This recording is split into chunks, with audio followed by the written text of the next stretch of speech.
अस्सलाम वालेकुम नाजरीन, प्रोग्राम अज दी गल नाल मैं वां तुहाडा मेज़बान शाहिद सकनैन लक। इसराइली मीडिया की रिपोर्ट के मुताबिक दर्जना अमरीकी कार्गो त्यारे जिहड़े कि जर्मनी च मौजूद अड्डियां तों अमरीकी गोला बारूद लैके जिहड़ा आए सन वो पिछले 24 घंटियां तल अबीब विच उतारे गए ने। अरब नशरियाती इदारे अल जजीरा के मुताबिक इसराइली चैनल 13 ने अपनी रिपोर्ट विच दस्सिया है कि ये सारियां परवाज़ां अमरीकी फौजी सामान ते गोला बारूद की मुंतकिली का हिस्सा ने जो कि जर्मनी मौजूद अमरीकी अड्डियां तो रवाना हुई सन। रिपोर्ट के मुताबिक ये पेशरफ्त उस वेले सामने आई है जदों ये तरसीलात इसराइल की तरफों ईरान के खिलाफ दोबारा जंग शुरू करने की तैयारी का हिस्सा समझी जा रही है। संडे गार्जियन के मुताबिक इस तो पहले भी मुख्तलिफ अदवार ਇਹੋ ਜਿਹੀਆਂ ਰਿਪੋਰਟਸ ਸਾਹਮਣੇ ਆ ਚੁੱਕੀਆਂ ਨੇ ਜਿਨ੍ਹਾਂ ਵਿੱਚ ਇਹ ਕਿਹਾ ਗਿਆ ਸੀ ਕਿ ਖਿੱਤੇ 'ਚ ਕਸ਼ੀਦਗੀ ਵਧਣ ਦੇ ਦੌਰਾਨ ਅਮਰੀਕਾ ਦੀ ਤਰਫੋਂ ਇਸਰਾਈਲ ਨੂੰ ਫੌਜੀ ਸਾਮਾਨ ਦੀ ਫਜ਼ਾਈ ਤਰਸੀਲ ਵਿੱਚ ਨੁਮਾਇਆਂ ਇਜ਼ਾਫਾ ਹੋਇਆ। ਇਸ ਦੌਰਾਨ ਅਮਰੀਕੀ ਸੈਨੇਟ ਦੇ ਸੈਨੇਟਰ ਰਿਪਬਲਿਕਨ ਰੁਕਨ ਸੈਨੇਟਰ ਲਿੰਡਸੇ ਗ੍ਰਾਹਮ ਨੇ ਵੀ ਸਦਰ ਡੋਨਲਡ ਟਰੰਪ ਤੇ ਜ਼ੋਰ ਦਿੱਤਾ ਸੀ ਕਿ ਈਰਾਨ ਉੱਤੇ ਦਬਾਅ ਵਧਾਇਆ ਜਾਏ ਤੇ ਅਗਰ ਤਹਿਰਾਨ ਜੋਹਰੀ ਮੁਜ਼ਾਕਰਾਤ ਤੋਂ ਇਨਕਾਰ ਕਰੇ ਤਾਂ ਉਹਦੀ ਤਵਾਨਾਈ ਦੀਆਂ ਤਨਸੀਬਾਤ ਨੂੰ ਨਿਸ਼ਾਨਾ ਬਣਾਇਆ ਜਾਵੇ। NBC ਨਾਲ ਗੱਲ ਕਰਦੇ ਹੋਏ ਉਹਨਾਂ ਨੇ ਇਹ ਕਿਹਾ ਕਿ ਈਰਾਨ ਦਾ ਤਵਾਨਾਈ ਦਾ ਨਿਜ਼ਾਮ ਜਿਹੜਾ ਹੈ ਉਹਦਾ ਸਭ ਤੋਂ ਕਮਜ਼ੋਰ ਪਹਿਲੂ ਹੈ ਤੇ ਜੇ ਜੰਗ ਦੁਬਾਰਾ शुरू होंदी है तो तवानाई नाल मुतालिक अहदाफ नूं सब तो वड्डी तरजीह देनी चाहिए। उन्होंने मुताबिक पुरानी हिकमत अमलियां दौरान तो नतीजे नहीं बदलणगे, इसलिए ज़्यादा नुकसान पहुँचाना जरूरी है ताकि ईरान मुज़ाकरात लई मजबूर हो जाए। उन्हें यह भी इल्ज़ाम लाया कि ईरान मुज़ाकरात नूं तूल दे के वक्त हासिल करने की कोशिश कर रहा है। रिपोर्ट के मुताबिक इसराइल की फौजी तैयारी भी इजाफा वेखिया जा रहा है और इसराइली सरकारी नशरियाती इदारे के मुताबिक ये कहना है उन्होंने कि मुल्क की फौज हाई अलर्ट ते ईरान नाल कशीदगी वधण दे सबब किसी भी नवी अमरीकी कार्रवाई की हिमायत लई फुल तैयार है। नाल मुमकिन तौर पर ईरानी तवानाई अहदाफ नूं निशाना बनाया जा सकता है। रिपोर्ट में यह भी दस्सिया गया है कि हाल ही जिहड़ा है वो अमरीकी सदर ट्रंप ने इसराइली वज़ीर आज़म नेतन्याहू के दरमियान जिहड़ा इन्हां दोवां दी आपस में तकरीबन 30 मिनट की टैलीफोनिक गुफ्तगू हुई है जिस विच मुमकिन फौजी कार्रवाई उत्ते गलबात की गई है।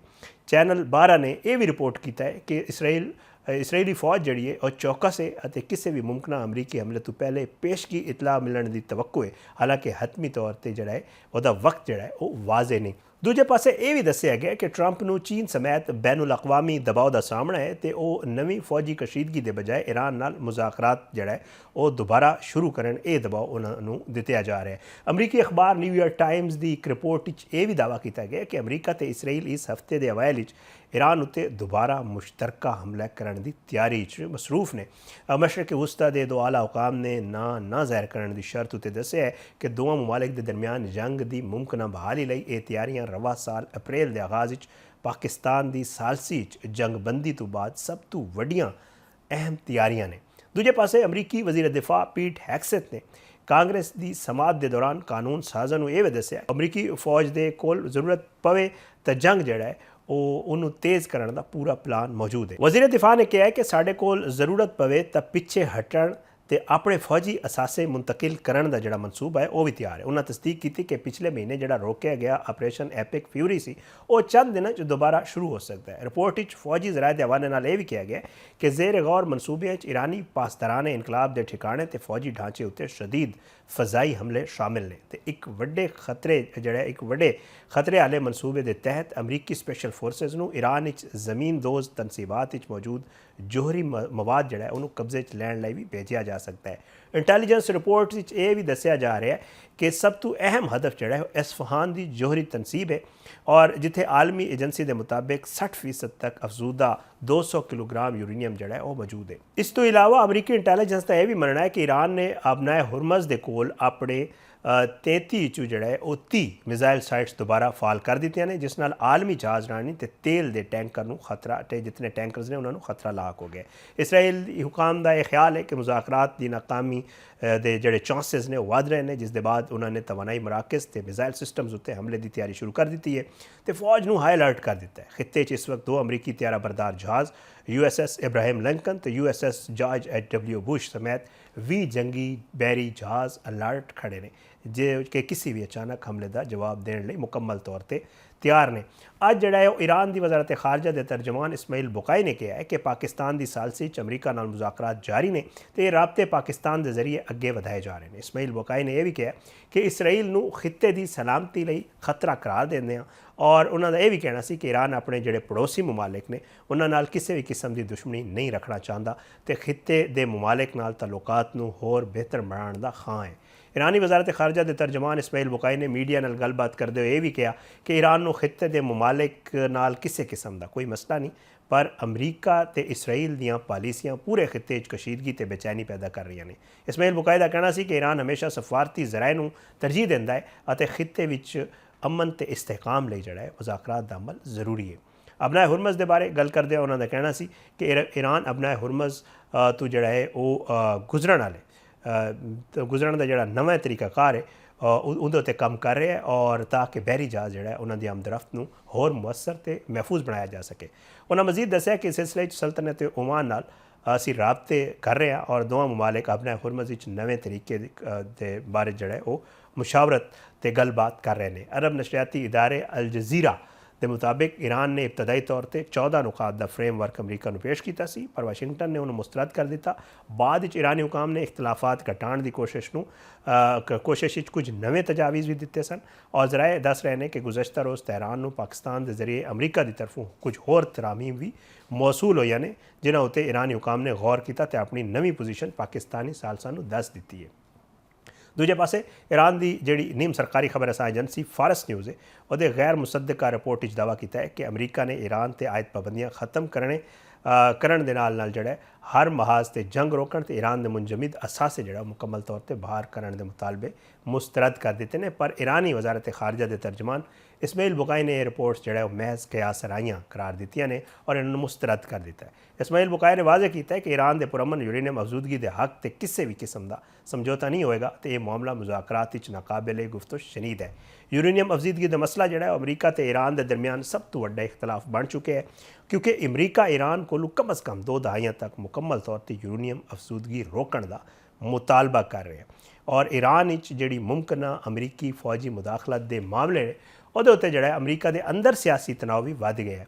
अमरीकी सदर डोनाल्ड ट्रंप की सबका करीबी इत्तेहादी ते रिपब्लिकन रहनुमा मार्जोरी टेलर ग्रीन ने खबरदार किया है कि अगर अमरीका ने ईरान फौज उतारी तो मुल्क सियासी इनकलाब वर्गी सूरत हाल पैदा हो जाएगी क्योंकि अमरीकी अवाम जड़ा है वो होर गैर मुल्की जंगा नहीं चाहते। अमरीकी मीडिया रिपोर्ट्स के मुताबिक रिपब्लिकन रहनुमा ने सोशल मीडिया प्लेटफॉर्म एक्स से जारी अपने बयान ईरान के खिलाफ मुमकिन अमरीकी फौजी मुदाखलत की सख्त मुखालफत की है और उन्होंने यह कहना सी कि एक वक्त जी रहनुमा सन ये सदर ट्रंप की जड़े मेक अमरीका ग्रेट अगेन तहरीक की नुमाया शख्सियत समझे जाते सन और गैर मुल्की उन्होंने कहा कि असी गैर मुल्की जंगा नहीं चाहते और अपने मौक़िफ़ से कायम और वी आर डन। उन्हें अपने जोड़ा पैगाम से लिखा कि अगर अमरीका ने ईरान फौज बढ़ाने की कोशिश की थी तो एक मजबूत इत्तेहाद खड़ा होएगा जोड़ा कि नाकाबिले शिकस्त होएगा। ये सारा कुछ किया जा रहा है अमरीका के विच और ईरान ने मुतहदा अरब अमारात को इसराइल नाल वधदे हुए ताल्लुकात ते खबरदार किए और अबू ज़ैबी इसराइल दी साजिशां ते मनसूबियां का हिस्सा बनने तो बच्चे ये कहना सी ईरान की तरफों और ईरानी हुकाम के मुताबिक जड़ा है मशरक़ वस्ता नवी सफारती कशीदगी पैदा होने का खदशा ज़ाहिर हो रहा है। अमरीकी खबर असा इदारे स्काई न्यूज़ ने ईरानी खबर एजेंसी ISNA के मुताबिक ईरानी सुप्रीम लीडर के मिलिट्री सैक्रटरी ते साबिक पासदारान इनकलाब कमांडर मोहसिन रज़ाई ने मुतहदा अरब अमारात को इसराइल नाल ताल्लुकात उत्ते सख्त तंबीह की है और मोहसिन रज़ाई ने कहा कि तेहरान मुतहदा अरब अमारात ते इसराइल के दरमियान वधदे राबते की मुकम्मल आगाही है। उन्होंने कहा कि ईरान ने हुण तक अमारात नाल दोस्ती का वो दरवाज़ा बंद नहीं किया पर ईरान के सबर का भी जड़ा है वो एक ईरान के सबर की भी एक हद है। उन्हें खबरदार किया कि मुतहदा अरब अमारात को इसराइल दीयां पॉलिसियां साजिशां ते मनसूबियां उलझण तो बचना चाहिए क्योंकि ये गल पूरे खिते बेचैनी ते अदम इस्तेहकाम पैदा कर सकती है। एक छोटा जिहा ब्रेक लेने ब्रेक के बाद वापस आवांगे तो गल करांगे कुछ होर मामला छोटा जिहा ब्रेक के बाद वापस आ रहे हैं।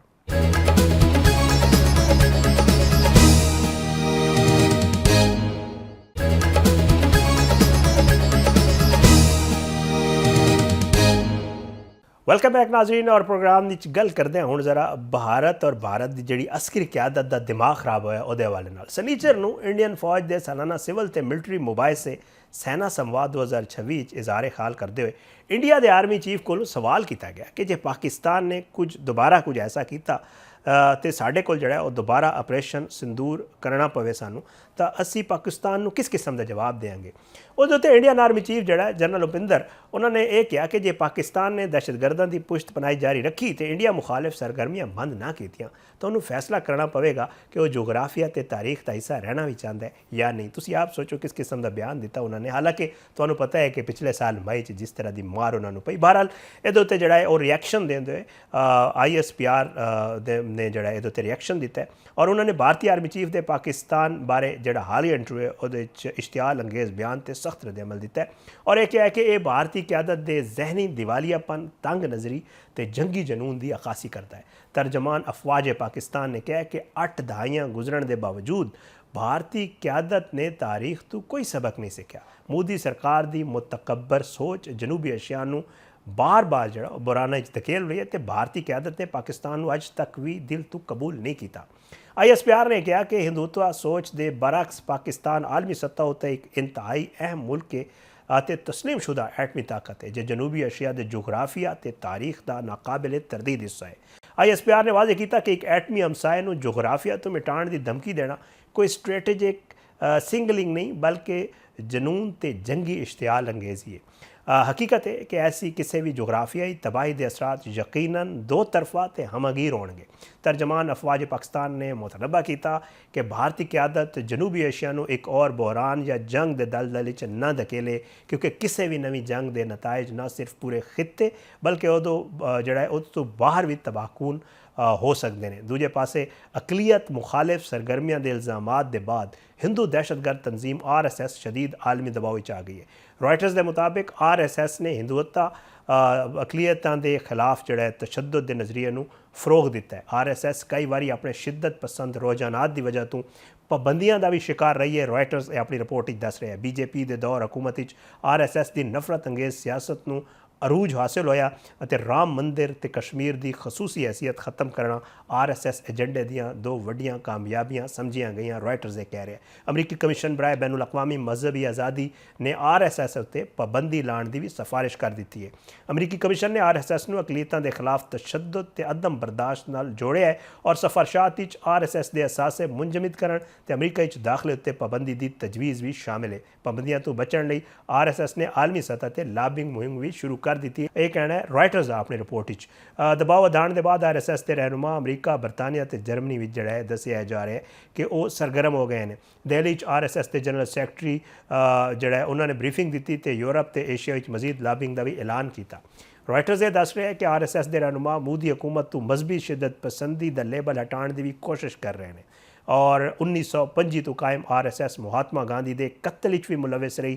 ਇਹ ਦੱਸਿਆ ਗਿਆ ਰॉयटर्स ਦੀ ਰਿਪੋਰਟ ਵਿੱਚ। RSS ਨੇ ਅਮਰੀਕਾ ਜਿਹੜਾ ਲੌਬਿੰਗ ਫਰਮ ਦੇ ਖਿਦਮਾਤ ਵੀ ਹਾਸਲ ਕਰ ਰੱਖੇ ਨੇ ਔਰ ਸਿਆਸੀ ਮਾਹਿਰੀਨ ਭਾਰਤੀ ਅਵਾਮ ਦੀਆਂ ਟੈਕਸ ਰਕੂਮ ਦਾ ਇਸਤੇਮਾਲ ਸਿਆਸੀ ਮਾਹਿਰੀਨ ਦੇ ਮੁਤਾਬਿਕ ਜਿਹੜੇ ਭਾਰਤੀ ਅਵਾਮ ਨੇ ਉਹਨਾਂ ਦੇ ਟੈਕਸ ਰਕੂਮ ਦਾ ਇਸਤੇਮਾਲ ਜਿਹੜਾ ਇੱਕ ਦਹਿਸ਼ਤਗਰਦ ਤਨਜ਼ੀਮ ਦਾ ਇਮੇਜ ਬਿਹਤਰ ਕਰਨ ਲਈ ਕੀਤਾ ਜਾ ਰਿਹਾ ਹੈ। ਮੋਦੀ ਹਕੂਮਤ ਆਪਣੇ ਸ਼ਿੱਦਤ ਪਸੰਦ ਨਜ਼ਰੀਆਤ ਦੀ ਵਜ੍ਹਾ ਤੋਂ ਆਲਮੀ ਦਬਾਅ ਵਿੱਚ ਹੈ ਔਰ ਮੋਦੀ ਵੀ RSS ਨਾਲ ਵਾਬਸਤਗੀ ਹੈ ਔਰ ਉਹਦੇ ਜਿਹੜੇ ਸ਼ਾਈਨਿੰਗ ਇੰਡੀਆ ਦੇ ਬਿਆਨੀ ਹੈ ਉਹਨੂੰ ਵੀ ਖਤਮ ਕਰ ਦਿੱਤਾ। ਮੋਦੀ ਨੇ ਖੁਦ ਹੀ ਅਕਲੀਅਤਾਂ ਦੇ ਖਿਲਾਫ ਨਫ਼ਰਤ ਤੇ ਜਿਹੜਾ ਤਸ਼ੱਦਦ ਅੰਗੇਜ਼ ਕਾਰਵਾਈਆਂ ਨੇ ਉਹ ਯੂਰਪ ਤੇ ਭਾਰਤ ਦੇ ਤਾਲੁਕਾਤ ਵਿੱਚ ਵੱਡੇ ਰੁਕਾਵਟਾਂ ਪੈਦਾ ਕਰ ਰਹੇ ਨੇ। ਇਹ ਕਿਹਾ ਜਾ ਰਿਹਾ ਹੈ ਮਾਹਿਰੀਨ ਦੀ ਤਰਫ ਕੋਲ।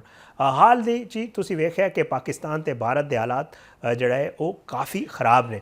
ਭਾਰਤੀ ਜਾਰੀਅਤ ਦੇ ਬਾਅਦ ਜਦੋਂ ਮਾਰਕਾ ਹੱਕ ਹੋਇਆ ਉਹਦੇ ਬਾਅਦ ਭਾਰਤ ਨੂੰ ਸਭ ਤੋਂ ਵੱਡੀ ਸ਼ਿਕਸਤ ਦਾ ਸਾਹਮਣਾ ਕਰਨਾ ਪਿਆ। ਇਹ ਫੌਜੀ ਹਾਰ ਤੋਂ ਬਾਅਦ ਭਾਰਤ ਜਿਹੜਾ ਹੈ ਆਹਿਸਤਾ ਆਹਿਸਤਾ ਇਸ ਫੌਜੀ ਹਾਰ ਤੋਂ ਬਾਅਦ ਜਿਹੜੀ ਸਫਾਰਤੀ ਤਨਾਈ ਹੈ ਉਹਦਾ ਵੀ ਸ਼ਿਕਾਰ ਹੋਇਆ। ਹੁਣ ਜਿਹੜਾ ਭਾਰਤ ਦੇ ਅੰਦਰ ਜਿਹੜਾ ਇਹ ਇਸ਼ਾਰੇ ਦਿੱਤੇ ਜਾ ਰਹੇ ਨੇ ਕਿ ਪਾਕਿਸਤਾਨ ਨਾਲ ਦੁਬਾਰਾ ਗੱਲਬਾਤ ਸ਼ੁਰੂ ਕੀਤੀ ਜਾ ਸਕਦੀ ਹੈ। ਭਾਰਤੀ ਖੁਫੀਆ ਏਜੰਸੀ ਇਦਾਰੇ ਦੇ ਸਰਬਰਾਹ AS ਦੌਲਤ, RSS ਦੇ ਸੈਕਟਰੀ ਜਨਰਲ ਜਿਹੜਾ ਹੈ ਹੋਸਾ ਬਾਉਲੇ ਔਰ ਭਾਰਤ ਦੇ ਸਾਬਕ ਆਰਮੀ ਚੀਫ ਮਨੋਜ ਨਿਰਵਾਨੇ, ਮਕਬੂਜ਼ਾ ਕਸ਼ਮੀਰ ਦੇ ਸਾਬਕ ਵਜ਼ੀਰ ਆਲਾ ਫਾਰੂਕ ਅਬਦੁੱਲਾ ਅਤੇ ਸਾਬਕ ਵਜ਼ੀਰ ਆਲਾ ਮਹਿਬੂਬਾ ਮੁਫਤੀ ਨੇ ਵੀ ਇੱਕ ਵਾਰੀ ਫਿਰ ਪਾਕਿਸਤਾਨ ਨਾਲ ਮੁਜ਼ਾਕਰਾਤ ਦੀ ਹਮਾਇਤ ਕੀਤੀ ਹੈ ਤੇ ਇਹ ਕਿਹਾ ਹੈ ਕਿ ਇਹ ਮਕਬੂਜ਼ਾ ਕਸ਼ਮੀਰ ਮਸਲੇ ਦਾ ਇੱਕ ਵਾਹਿਦ ਹੱਲ ਜਿਹੜਾ ਉਹ ਗੱਲਬਾਤ ਹੈ। ਉਹਨਾਂ ਇਹ ਕਿਹਾ ਕਿ ਪਾਕਿਸਤਾਨ ਮੁਜ਼ਾਕਰਾਤ ਤੋਂ ਇਲਾਵਾ ਕੋਈ ਚਾਰਾ ਨਹੀਂ। पाकिस्तान ते भारत के दरमियान कोई गलबात मुमकिन भी है या नहीं? क्या ऐसा नहीं कि भारत अपनी शर्मिंदगी मिटाने लिए फिर जड़ा है वो मुज़ाकरात की गल दा जड़ा है मुज़ाकरात दा ड्रामा रचा रहे हैं? भारत मुज़ाकरात शुरू करके ये भी कोई पॉसिबिलिटी है कि कोई फॉल्स फ्लैग ऑपरेशन करे और उहदा इल्ज़ाम जड़ा है वो झूठा इल्ज़ाम पाकिस्तान ते पा दे और या मुज़ाकरात की जी कोशिश है ये कितनी सिंसेरिटी है और भारत क्या जड़ा है ये मुज़ाकरात वाकई शुरू करना चाहता है या नहीं? और पाकिस्तान के जोड़े सफारती कामयाबियां ते अमरीकी सदर की जी चीनी सदर नाल हालिया मुलाकात तो बाद भारत के जोड़े महदूद किरदार उन्होंने वेख के क्या भारत अपने संगीन गलतियों का उन्होंने एहसास हो गया या फिर वो स्मार्ट प्ले की कोशिश कर रहे हैं? इस सारे मामले पर गल करने वास्ते मेरे नाल मौजूद ने major general retired doctor Samresh Salek साहब। बहुत बहुत शुक्रिया सर तुसी प्रोग्राम में शिरकत की। सब तो पहला तो यह दसो कि तुसी भी सुनिया होगा जो भारतीय आर्मी चीफ का एक बयान आया और उन्होंने पाकिस्तान के हवाले नाल जी गलबात की है, इस बयान में तुसी किस तरह वेख रहे हो? सब तो पहले तुहाडा शुक्रिया कि तुसां मैनूं अपने प्रोग्राम च लिया। देखो मैं ये कहना कहांगा कि एक दुश्मन जिन्हों के 1 साल पहले जी मई 25 बहुत बुरी शिकस्त हुई और सिर्फ अस्करी महाज नहीं बल्कि सफारती महाज तय बयानिए की जंग मीडिया की डोमेन और साइबर की डोमेन हर डोमेन च उन्होंने बहुत बुरे तरीके नाल शिकस्त ठीक हुई। है। और मैं भी देखना कि उस शिकस्त तो बाद उन्होंने कमबख्ती का खात्मा नहीं हो रहा। आए दिन उन्होंने कोई ना कोई मसला हो रहा है। कदे उन्होंने प्रेजिडेंट ट्रंप नाल उन्होंने एक बहुत ही खास रिश्ता है, वो हर दूसरे दिन कोई ना कोई ऐसी स्टेटमेंट दाग देंगे ने जिहदे इंडिया नूं सही होर छोटापन महसूस होता है। इस सिचुएशन मैं समझना कि एक दुश्मन जिहड़ा है इस तो अलावा इस तरह की गिद्दड़ बक्कियां तो अलावा उहदे कोलों की तवक्को तुसीं कर सकते हो? मेरे नज़दीक ये तीन जो पहलू हो सकते हैं ना। एक तो ये है कि जी आजकल इंडिया के अंदर ऐसे कुछ दानिशमंद लोग ये गल्लां करना शुरू हो गए ने जिन्हां च उन्हां दा एक्स DG रॉ दौलत साहब उन्हां भी क्या है कि पाकिस्तान नाल तुसीं अपने ताल्लुकात बेहतर करो और उन्हां दे नाल रवाबत अपने बहाल करो। तो इस तरह दी आवाज़ां उठनियां शुरू हो गई ने इंडिया ठीक च, जो मैं समझदा कि बहुत हकीकत पसंदाना ने। ਹੁਣ ਇਹਨਾਂ ਆਵਾਜ਼ਾਂ ਨੂੰ ਦਬਾਣੇ ਵਾਸਤੇ ਇੱਕ ਜਿਹੜੀ ਫੰਡਾਮੈਂਟਲਿਸਟ ਗਵਰਨਮੈਂਟ ਹੈ ਪ੍ਰਾਈਮ ਮਿਨਿਸਟਰ ਮੋਦੀ ਦੇ ਅੰਡਰ ਜਿਹਦਾ ਰਵੱਈਆ ਜਿਹੜਾ ਉਹ ਬਹੁਤ ਮੈਂ ਸਮਝਦਾ ਕਿ सही ਕੌਮੀਅਤ ਪ੍ਰਸਤ ਰਿਹਾ ਹੈ। ਉਹ ਜਿਹੜੇ ਨੇ ਉਹ ਜ਼ਾਹਿਰ ਹੈ ਇਹਨਾਂ ਇਹ ਆਵਾਜ਼ਾਂ ਉਹਨਾਂ ਵਾਸਤੇ ਅੱਛੀਆਂ ਨਹੀਂ, ਉਹ ਅੱਛੀਆਂ ਨਹੀਂ ਸਮਝਣਗੇ ਕਿਉਂਕਿ ਉਹ ਤਾਂ ਚਾਹੁੰਦੇ ਨੇ ਕਿ ਪਾਕਿਸਤਾਨ ਨਾਲ ਜਿਹੜੀ ਦੁਸ਼ਮਣੀ ਹੈ ਔਰ ਉਸ ਤੋਂ ਉਹ ਫਾਇਦਾ ਉਠਾਉਣ। ठीक ਇੱਕ ਤਾਂ ਇਹ ਪਹਿਲੂ ਹੋ ਸਕਦਾ ਕਿ ਇਹਨਾਂ ਆਵਾਜ਼ਾਂ ਨੂੰ ਦਬਾਣਾ। दूसरा ये है कि उन्होंने जी अस्करी कुवत है, उन्होंने जोड़े अफवाज ने, उन्होंने जी अवाम है, उन्होंने मोराल बहुत डाउन है क्योंकि जिस तरह मैं पहले कहा कि मई तो बाद जी उन्होंने स्टेचर जोड़ा वो छोटे तो छोटा हो रहा है और उन्होंने कमबख्ती खत्म नहीं हो रही। तो इसका मतलब है कि यह भी हो सकता है कि उन्होंने थोड़ा जहा उन्होंने जोड़े जज्बात ने उन्होंने ठंडा किया जाए और उन्होंने थोड़ी बहुत एक गिद्दड़ बपकी मार के उन्होंने खुश किया जाए। ठीक है। तीसरा ये है कि इंडिया जोड़ा है वो देख रहा है कि बहुत बुरे तरीके नाल आइसोलेटेड है और जी जी इंडिया जोड़ा वो जो कुछ करना चाहता सी पाकिस्तान नाल मई 25 च सारा कुछ उहदे नाल खुद हो गया है। उस सिचुएशन तो निकलने वास्ते भी वो इस किस्म दी जी कार्रवाइयां करेगा, इस किस्म दी गल्लां करेगा जिहदे नाल दुनिया नूं ये महसूस करवाने की कोशिश करेगा कि मेरे को अजे भी बड़ी ताकत है। लेकिन अगर तुसी हकीकत पसंदाना अंदाज नाल देखो और किसी सही भी अच्छे एनालिस्ट तुसी कहो कि वो जरा सिचुएशन नूं एनालाइज करे तो जिहड़ी स्ट्रैटेजिक बैलेंस है वो पाकिस्तान के हक च टिल्ट हो चुका है। ये जिहड़ी गल है इंडियन आर्मी चीफ ने कही है, एक ये जिहड़ी है कि इहनूं कहंदे ने बेगाने दी एक ख्वाहिश तो ठीक हो है। सकती है लेकिन प्रैक्टिकली इंडिया कोल वो एहलियत नहीं है कोई कर सके। तो इस वास्ते मैं समझदा हूँ कि ओवरऑल तो जाहिर है एक काबिल मजम्मत गल है ठीक। लेकिन सानू इसका कोई घबराहट या परेशान होने वाली गल नहीं है। समरेश साले साहब ये दसो कि क्या वाकई कोई गलबात मुमकिन भी है या सिर्फ अपनी जी एक खिफत है या शर्मिंदगी है उन्होंने मिटाने लिए जड़ा है वो भारत हूँ गलबात के हवाले नाल जड़ा है वो खबरां दे रहा है या गलबात की गल हो रही है? तो मैं समझना कि ये इंडिया ने भारत ने थ्रू आउट कोई दानिशमंदी का मुजाहरा नहीं किया। जी कल मैं जो शिमला अकॉर्ड है साडा दोवां मुल्कां दे दरमियान वो मैं दोबारा पढ़ रहा सी और वो 1972 साइन होया सी। उस तो बाद तकरीबन 54 साल या 52 साल गुजर चुके हैं, अद्धी सदी ठीक गुजर है। चुकी है। लेकिन इस सारे पीरियड च अगर तुसी देखो तो रवैया जो इंडिया का गलत होया गलत रहा, पाकिस्तान का गलत नहीं रहा। ਅਗਰ ਉਹ ਸ਼ਿਮਲਾ ਅਕੋਰਡ ਦੇ ਤਹਿਤ ਅਸੀਂ 50% ਵੀ ਉਸਨੂੰ ਅਗਰ ਫੋਲੋ ਕਰ ਲੈਂਦੇ ਤੇ ਨਾ ਸਿਰਫ ਪਾਕਿਸਤਾਨ ਔਰ ਇੰਡੀਆ ਦੇ ਤਾਲੁਕਾਤ ਡਿਫਰੈਂਟ ਹੁੰਦੇ ਬਲਕਿ ਪੂਰੇ ਖਿੱਤੇ ਦੀ ਵੀ ਬਿਹਤਰੀ ਹੁੰਦੀ, ਸਹੀ। ਜਿਹੜੀ ਇਸ ਵਕਤ ਬਹੁਤ ਗੁਰਬਤ ਬਹੁਤ ਦੁਨੀਆ ਨੂੰ ਲੀਡ ਕਰ ਰਿਹਾ ਗੁਰਬਤ ਦੇ ਲਿਹਾਜ਼ ਨਾਲ। ਤੋ ਮੇਰੇ ਨਜ਼ਦੀਕ ਇੰਡੀਆ ਜਿਹੜਾ ਉਹਦਾ ਹਮੇਸ਼ਾ ਨਾਲ ਉਹਦਾ ਰਵੱਈਆ ਜਿਹੜਾ ਉਹ ਜਾਬਰਾਨਾ ਔਰ ਗੈਰ ਹਕੀਕਤ ਪਸੰਦਾਨਾ ਰਿਹਾ ਹੈ। ਮੇਰਾ ਖਿਆਲ ਹੈ ਕਿ ਮੋਦੀ ਸਰਕਾਰ ਦੇ ਹੁੰਦਿਆਂ ਤੇ ਸ਼ਾਇਦ ਚਾਂਸਸ ਮੈਨੂੰ ਘੱਟ ਨਜ਼ਰ ਆਉਂਦੇ ਨੇ ਕਿ ਸ਼ਾਇਦ ਉਹ ਮਤਲਬ ਮੁਜ਼ਾਕਰਾਤ ਦੀ ਟੇਬਲ ਤਾਂ ਆਉਣ ਜਾਂ ਕੋਈ ਉਹਨਾਂ ਦੀ ਹਕੀਕਤ ਪਸੰਦਾਨਾ ਸੋਚ ਆਏ। ਲੇਕਿਨ ਇਹ ਹੈ ਕਿ ਅਗਰ ਕੋਈ ਸਿਆਸੀ ਤਬਦੀਲੀ ਆਉਂਦੀ ਹੈ ਇੰਡੀਆ 'ਚ, ਜਿਹੜੀ ਆਣੀ ਹੈ, ਹਮੇਸ਼ਾ ਤਾਂ ਕੋਈ ਨਹੀਂ ਰੂਲ ਕਰ ਸਕਦਾ, ਤਾਂ ਸਾਨੂੰ ਹੋ ਸਕਦਾ ਹੈ ਕਿ ਉੱਥੇ ਕੋਈ ਐਸੀ ਹਕੀਕਤ ਪਸੰਦਾਨਾ ਔਰ ਦਾਨਿਸ਼ਮੰਦ ਲੀਡਰਸ ਆਉਣ ਜਿਹੜੇ ਸਮਝਣ ਕਿ ਇਹ ਜਿਹੜੀ ਦੁਸ਼ਮਣੀ ਹੈ ਇਹਦੀ ਵਜ੍ਹਾ ਤੋਂ ਨਾ ਸਿਰਫ ਪਾਕਿਸਤਾਨ ਔਰ ਇੰਡੀਆ ਦੀ ਆਵਾਮ ਦਾ ਨੁਕਸਾਨ ਹੋ ਰਿਹਾ, ਪੂਰੇ ਖਿੱਤੇ ਦੀ ਆਵਾਮ ਦਾ ਨੁਕਸਾਨ ਹੋ ਰਿਹਾ। ਨਾਜ਼ਰੀਨ ਇੱਕ ਛੋਟਾ ਜਿਹਾ ਬ੍ਰੇਕ ਲੈਣਾ, ਬ੍ਰੇਕ ਲੈ ਕੇ ਵਾਪਸ ਆਵਾਂਗੇ ਔਰ ਸਮਰੇਜ਼ ਸਾਲਿਕ ਸਾਹਿਬ ਸਾਡੇ ਨਾਲ ਮੌਜੂਦ ਹੋਵਾਂਗੇ, ਕੁਝ ਮਜ਼ੀਦ ਗੱਲ ਵੀ ਕਰਾਂਗੇ।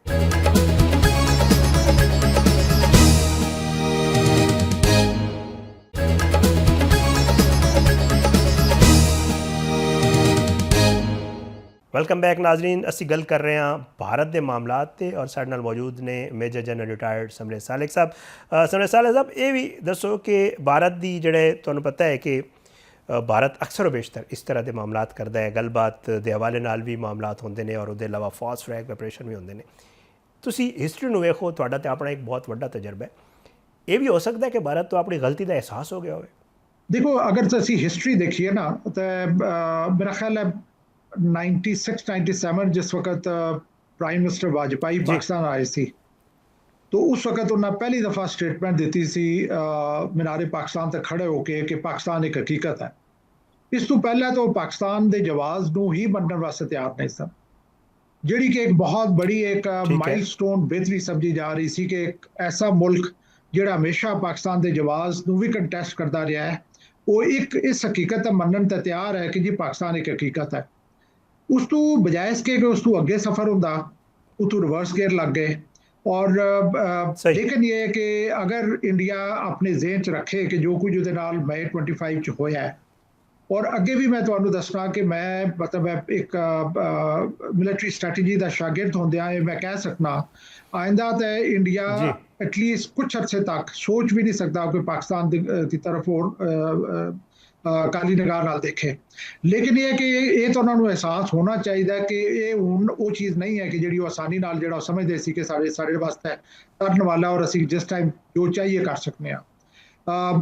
और चूँकि हुण अगे जिहड़ा और पाकिस्तान और चाइना का जो कोलैबोरेशन है होर अगे मजीद बढ़ रही है।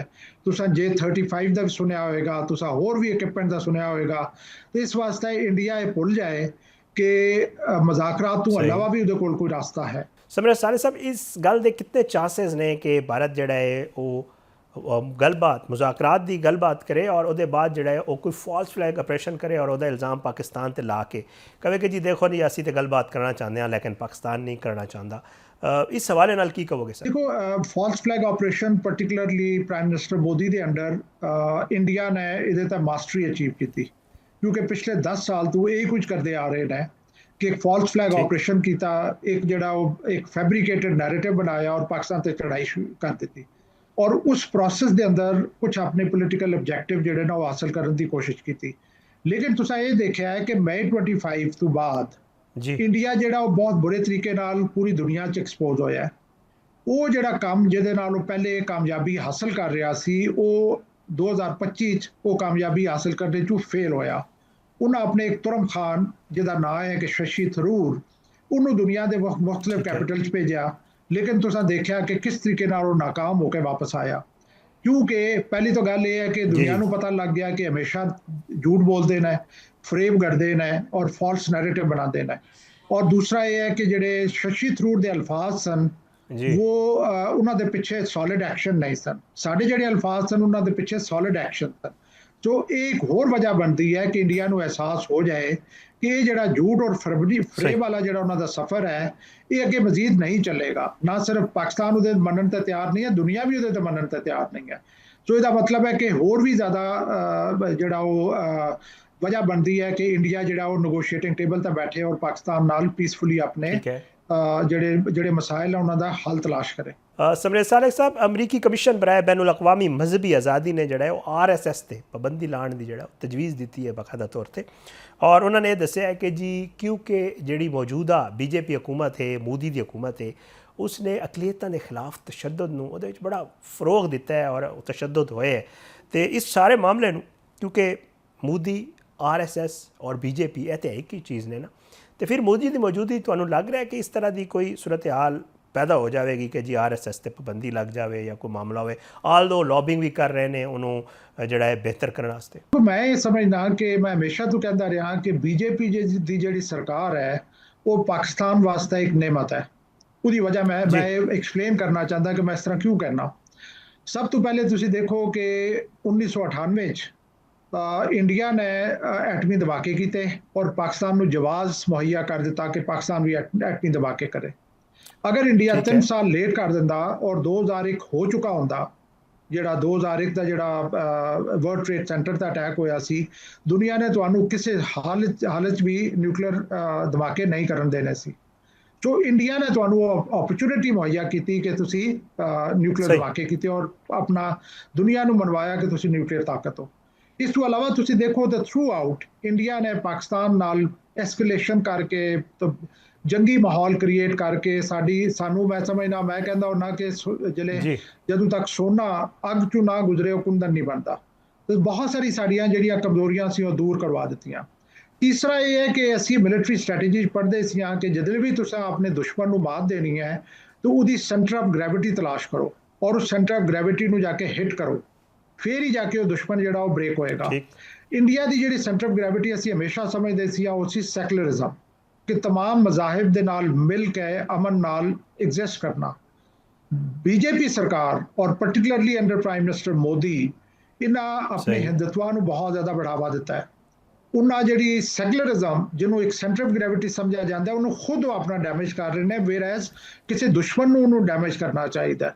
तो मेरे नज़दीक जो कुछ BJP कर रही है, जो कुछ प्राइम मिनिस्टर मोदी कर रहे हैं, ये इंडिया वास्ते ज़हर कातल साबित होएगा।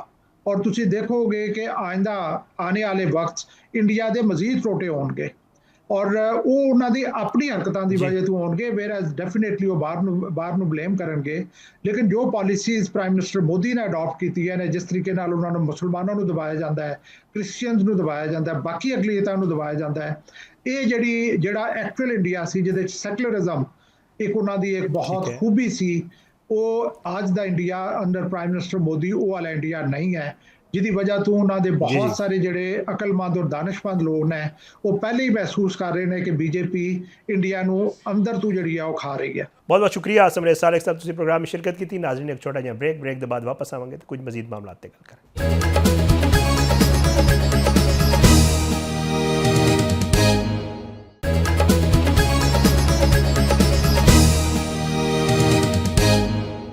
वेलकम बैक नाजरीन। सिंध तास मुआहदा सालसी अदालत ने पाकिस्तान के हक च जो फैसला सुना दिता है और पाकिस्तान ने दी हैग कायम सालसी अदालत एक अहम कानूनी जंग जीत ली है। अदालत ने सिंध तास मुआहदे यानी इंडस वाटर ट्रीटी जिन्हों कहते हैं ਉਹਦੇ तहत आने वाले दरियावां ते भारत वालों तामीर होने वाले हाइड्रो इलैक्ट्रिक मनसूबियां लई पानी जखीरा करने की ज़्यादा तो ज़्यादा गुंजाइश के हिसाब किताब के तरीके से पाकिस्तान के हक फैसला सुना दिता है। केस की हसासीयत की वजह तो यह फैसला हुण तक बाजाबता तौर पर शाये नहीं किया गया, पर इस्लामाबाद इनू एक वड्डी सफारती ते कानूनी कामयाबी के तौर पर वेख्या जा रहा है। पाकिस्तान ने सालसी अदालत के सामने भारत के तरीकाकार नू चैलेंज किया तो मौकफ अख्तियार किया कि यह अंदाज़ जोड़ा है भारत को 1960 के सिंध तास मुआहदे के तहत मिलने वाली इजाज़त तो वध है और पानी जखीरा करने की सहूलत देंदा है जोड़ा यह तरीकाकार है। वजारत पानी और बिजली के एडिशनल सैकटरी ते तर्जमान सैयद मेहर अली शाह ने यह दस्सिया कि ट्रिब्यूनल ने पाकिस्तान का मौकफ जोड़ा तस्लीम कर लिया तो फैसला किया है कि भारत यकतरफा तौर पर जोड़ा उन्होंने बुनियादों उत्ते पानी जखीरा करने की गुंजाइश का तयन नहीं कर सकता जिन्होंने पाकिस्तान मसनूई करार दिता सी। अदालत भारत के रतले हाइड्रो इलैक्ट्रिक प्लांट ते किशन गंगा हाइड्रो इलैक्ट्रिक मनसूबे के डिज़ाइन के मामले उत्ते दलाइल दिते गए तो अदालत ने फैसला 15 मई को जोड़ा जारी किया। फैसले च कहा गया कि भारत उत्ते लाजिम है कि मुआहदे के जायजे लिए पाकिस्तान को मुकम्मल मालूमात फराहम करे। यह अदालती फैसला पाकिस्तानी मौकफ को साइंसी, आबी ते स्ट्रैटेजिक बुनियादों उत्ते जोड़ा मजीद मजबूत ਬਣਾਉਂਦਾ ਹੈ। ਪਾਕਿਸਤਾਨ ਨੇ ਸਿੰਧ ਤਾਸ ਮੁਆਹਦੇ ਉੱਤੇ ਆਲਮੀ ਸਾਲਸੀ ਅਦਾਲਤ ਦੇ ਫੈਸਲੇ ਦਾ ਖੈਰ ਮਕਦਮ ਕੀਤਾ ਹੈ ਅਤੇ ਵਾਜ਼ਿਹ ਕੀਤਾ ਹੈ ਕਿ ਇਹ ਫੈਸਲਾ ਇਹ ਸਾਬਿਤ ਕਰਦਾ ਹੈ ਕਿ ਸਿੰਧ ਤਾਸ ਮੁਆਹਦੇ ਦੇ ਤਹਿਤ ਭਾਰਤ ਦੀ ਜਿਹੜਾ ਹੈ ਉਹ ਪਾਣੀ ਕੰਟਰੋਲ ਸਲਾਹੀਅਤ ਉੱਤੇ ਵਾਜ਼ਿਹ ਹਦੂਦ ਮੌਜੂਦ ਨੇ ਅਤੇ ਭਾਰਤ ਇਹ ਸਾਬਿਤ ਨਹੀਂ ਕਰ ਸਕਿਆ ਕਿ ਪਾਣੀ ਦਾ ਜ਼ਖੀਰਾ ਜਿਹੜਾ ਹੈ ਉਹ ਵੱਧ ਗਿਆ ਹੈ ਜਾਂ ਉਹ ਵਧਾ ਸਕਦਾ ਹੈ। ਬਹਰਹਾਲ ਇਹ ਇੱਕ ਡਿਵੈਲਪਮੈਂਟ ਸੀ ਪਾਕ ਭਾਰਤ ਤਾਲੁਕਾਤ ਦੇ ਹਵਾਲੇ ਨਾਲ ਔਰ ਮਾਮਲਾਤ ਦੇ ਹਵਾਲੇ ਨਾਲ। ਅੱਜ ਦੇ ਪ੍ਰੋਗਰਾਮ ਤੋਂ ਇਤਨੇ, ਇਜਾਜ਼ਤ ਦਿਓ। इंशाअल्लाह अगले प्रोग्राम में ज़रूर मुलाकात होएगी। पाकिस्तान जिंदाबाद। अल्लाह हाफिज़।